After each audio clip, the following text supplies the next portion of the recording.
Good morning to all of you my dear friends and students. हम लोग क्या सीख रहे हैं? ट्रांसलेशन। और आज हम लोग सीख रहे हैं पास्ट इंडेफिनिट टेंस। प्रेजेंट के सारे चारों पार्ट को हम लोगों ने डिस्कस कर लिया और आज हम लोग पढ़ेंगे पास्ट इंडेफिनिट टेंस, जिसे हिंदी में कहते हैं भूत अनिश्चित काल, यानी बीते हुए बातों को हम लोग पढ़ेंगे। पहचान है हिंदी वाक्य का कि जिस हिंदी वाक्य के अंत में था, तिथि, तेथे या क्रिया के अंत में आ, ई, ए, ओ, औ का मात्रा जब आ जाता है तो वह पास्ट इंडेफिनिट टेंस हो जाता है।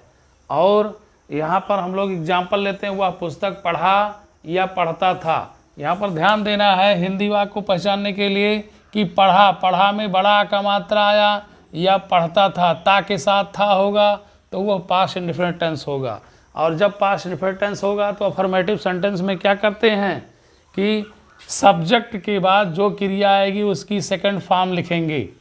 फॉर्म कितने होते हैं? 3 होते हैं वर्ब के, और वो सेकंड फॉर्म का ही प्रयोग किया जाएगा अफर्मेटिव सेंटेंस में यदि वो पास्ट इंडेफिनिट टेंस है तो यहाँ पर रीड का तो रीड ही होता है, सेकंड और थर्ड दोनों रीड ही होता है। बहुत से ऐसे फॉर्म हैं जिसके स्पेलिंग में कोई परिवर्तन नहीं होता है, लेकिन सेकंड फॉर्म ही यहाँ पर माना जाएगा कि ही रीड बुक, वह पुस्तक पढ़ा या वह पुस्तक पढ़ता था। अब स्ट्रक्चर हम लोग जान लेते हैं कि सब्जेक्ट प्लस मेन वर्ब का second form plus object plus other word यानी अन्य शब्द, इस तरीके से ट्रांसलेशन में लिखेंगे। ओके बच्चों, तो आइए ध्यान देते हैं कि राम भोजन खा लिया, तो राम और खा लिया तो ईट का ऐड सेकंड फॉर्म कर देंगे और भोजन तो फूड। तो राम ऐड फूड, राम भोजन खा लिया, वह चाय कल पीता था। तो ही और टेक का टूक कर देंगे सेकंड फॉर्म, पीता था यानी चाय लेने के लिए वहाँ पर टेक लगाते हैं तो टेक का सेकंड फॉर्म टूक हो गया, और चाय तो टी कर दिया, और कल की अंग्रेजी यस्टरडे। मैं अपना काम किया, तो मैं अपना काम किया आई, और डू का डिड सेकंड फॉर्म, और अपना काम तो माई वर्क, तो आई डिड माई वर्क, मैंने अपना काम किया। और अब हम लोग निगेटिव लेते हैं, तो यही ध्यान देना है कि अगर अफर्मेटिव सेंटेंस है पास्ट इंडेफिनिट टेंस का तो क्रिया का सेकंड फॉर्म यूज करेंगे, लेकिन निगेटिव सेंटेंस में ध्यान देना है कि जब नहीं शब्द आता है तो डिड नॉट के साथ में क्या यूज करेंगे? क्रिया का फर्स्ट फॉर्म। जैसे यहाँ पर सेंटेंस दिया गया है कि वह अपना पाठ याद नहीं किया या वह अपना पाठ याद नहीं करता था, तो यहाँ पर निगेटिव हो गया, तो he did not learn his lesson. तो यहाँ पर लर्न क्रिया का फर्स्ट फॉर्म हो गया क्योंकि डिड नॉट आया है। जब डिड नॉट लगेगा तो क्रिया का फर्स्ट फॉर्म लगेगा। ओके बच्चों, फिर देखना दूसरा सेंटेंस है, वह दूध कभी नहीं पी, तो कभी नहीं पी, तो कभी नहीं की अंग्रेजी नेवर लिखेंगे, और पास्ट इंडेफिनिट टेंस में भी नेवर के साथ डिड का प्रयोग नहीं करेंगे, तो क्रिया का सेकंड फॉर्म लगाएंगे। तो हो गया किसी नेवर ड्रैंक मिल्क, ड्रिंक का ड्रैंक कर देंगे और मिल्क लिख देंगे। ना हम ना वह बाजार गई, तो नाइदर वी नार she went to the market. तो यहाँ पर ध्यान देना क्रिया का क्या हो गया? Second form. नाइदर नार आने पर भी इस टेंस में सहायक क्रिया नहीं लिखना है, क्रिया का सेकंड फॉर्म लिख देना है, यानी गो का वेंट हो गया। ओके, आइए हम लोग और सेंटेंस लेते हैं निगेटिव में ही।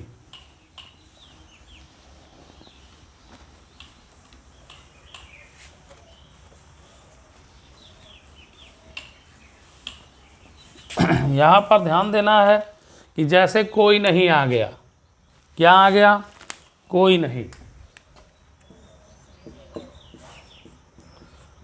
कोई नहीं मेरा पुस्तक खरीदा, तो यहाँ पर हिंदी वाक्यांत में क्या आ गया? खरीदा या खरीदता था कर दीजिए, खरीदा या खरीदता था, तो दोनों में कोई भी आ सकता है, तो पास्ट इंडेफिनिट टेंस है। अब जब कोई नहीं आया है तो भैया या तो एनी वन का प्रयोग करो डिड नॉट, या तो क्या प्रयोग करो? नो का प्रयोग करो। तो नो का प्रयोग करेंगे, जैसे नो वन, नो वन कोई नहीं, है ना। उसके बाद में क्रिया है बाई, तो बाट कर देंगे, नो वन बाट, क्योंकि नो आने पर डिड का भी प्रयोग नहीं करेंगे तो क्रिया का क्या कर देंगे, सेकंड फॉर्म कर देंगे, नो वन बाट माई बुक।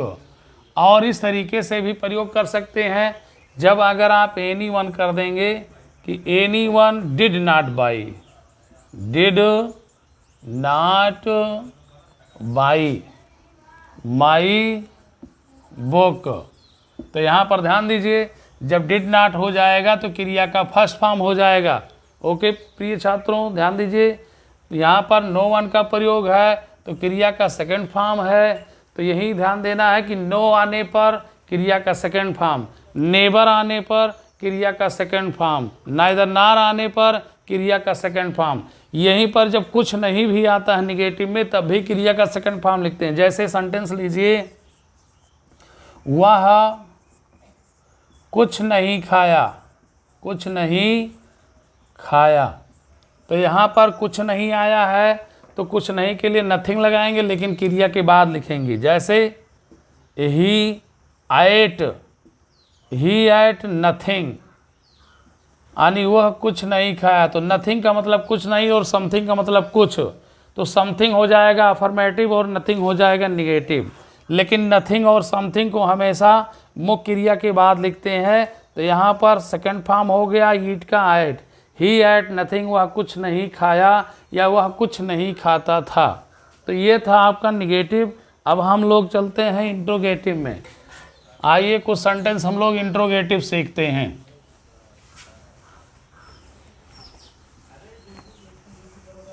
जैसे यहाँ पर देखिए सेंटेंस है इंट्रोगेटिव का,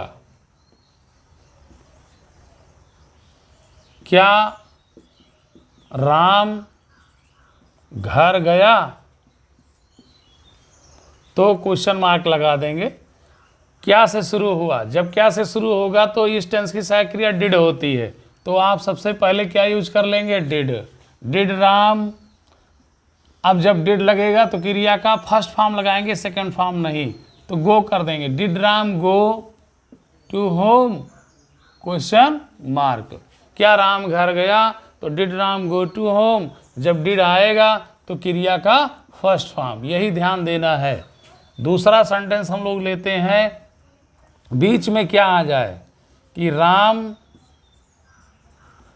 क्या खाता था, क्वेश्चन मार्क। यहाँ बीच में आ गया, पता नहीं है जो खाता ऑब्जेक्ट नहीं है, तो ऑब्जेक्ट नहीं है तो क्या अंग्रेजी क्या लिखेंगे, व्हाट, और सहायक क्रिया डिड, व्हाट डिड राम, और क्रिया का फर्स्ट फॉर्म ईट, क्वेश्चन मार्क। यहाँ पर फर्स्ट फॉर्म हो गया क्योंकि डिड लगा हुआ, तो व्हाट डिड राम ईट, राम क्या खाता था या राम क्या खाया, तो व्हाट डिड राम ईट। तीसरा सेंटेंस लेते हैं हम लोग, जैसे आ गया कौन,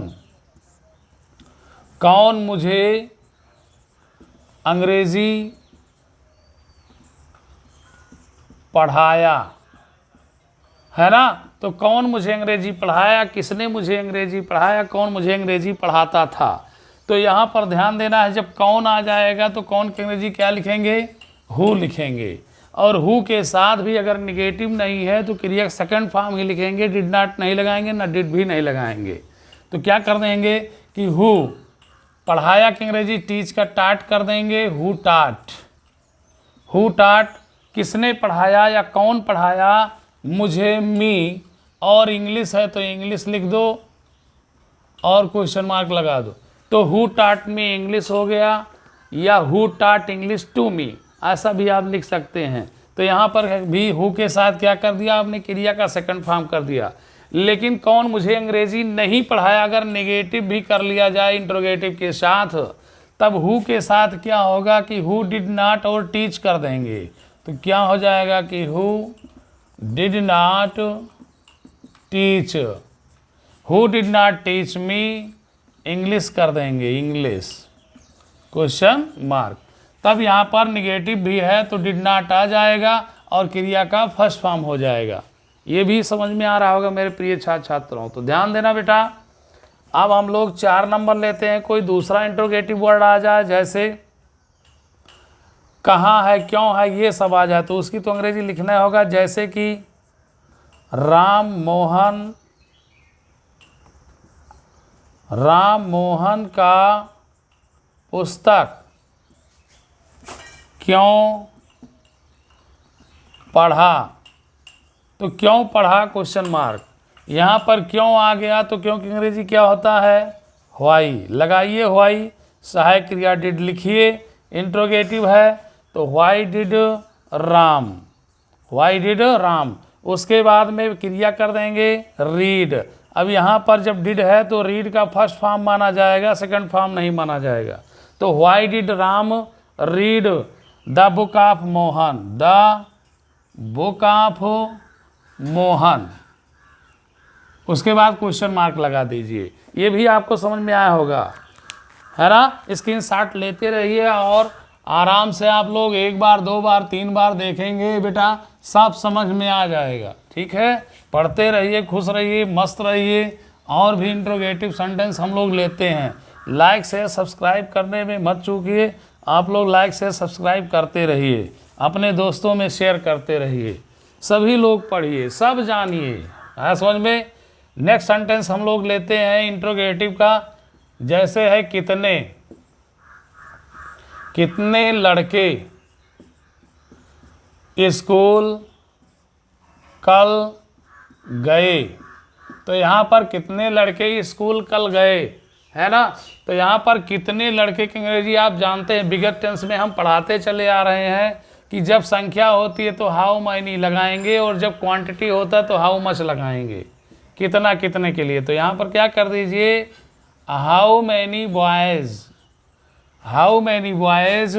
अब यहाँ पर सहायक क्रिया लगाना पड़ेगा, 5 मिनट का डिड लगा दीजिए। बॉयज़ हाउ मैनी में जुड़ा है तो सब्जेक्ट के स्थान पर दियर ले लो, क्योंकि दियर लगाना पड़ेगा, क्योंकि सहायक क्रिया डिड पहले रहेगा सब्जेक्ट के, तभी इंट्रोगेटिव होगा।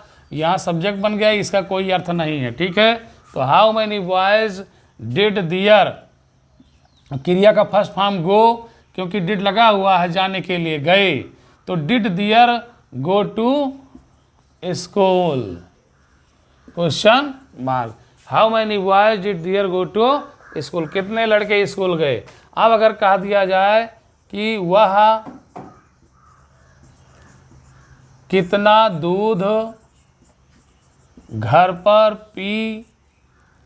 पीता था, वह कितना दूध घर पर पीता था। तो कितना दूध आया है तो ऑब्जेक्ट जुड़ा हुआ है, सब्जेक्ट नहीं जुड़ा है, और दूध क्वांटिटी है तो क्या कर लो, हाउ मच। तो आपने यूज कर लिया हाउ मच मिल्क, कितना दूध।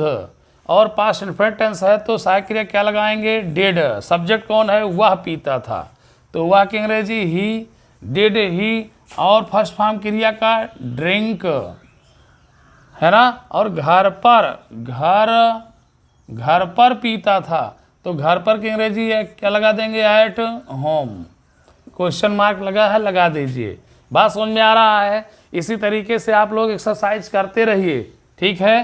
तो जब एक्सरसाइज करते रहेंगे तो समझ में आता रहेगा, है ना। आया समझ में। यहाँ पर ध्यान देना है कि कल की अंग्रेजी यहाँ पर पहले सेंटेंस में छूटा है, तो यहाँ क्या कर देंगे, स्कूल के बाद यस्टरडे लिख देंगे, यस्टरडे। अब क्वेश्चन मार्क लगा दीजिए। ध्यान से देखना है कि कितने की अंग्रेजी हाउ मैनी, लड़के की अंग्रेजी बॉयज कर दिया, सहायक क्रिया डिड लिख दिया, यहाँ सब्जेक्ट दियर लगा दिया, गए की अंग्रेजी फर्स्ट फॉर्म गो कर दिया क्योंकि डिड लगा है, स्कूल तो टू स्कूल, और कल बचा तो कल की अंग्रेजी यस्टरडे हो गया। आ समझ में। तो इस तरीके से इंट्रोगेटिव सेंटेंस आप बनाएं, और अफर्मेटिव भी बनाएं, निगेटिव भी बनाएं। तो कहने का मतलब है कि एक्सरसाइज करते रहो बच्चों, और खूब बढ़िया से सीखते रहो। अगर कोई सेंटेंस आपका दिक्कत आता है तो कमेंट करके पूछ सकते हैं। Okay, thanks.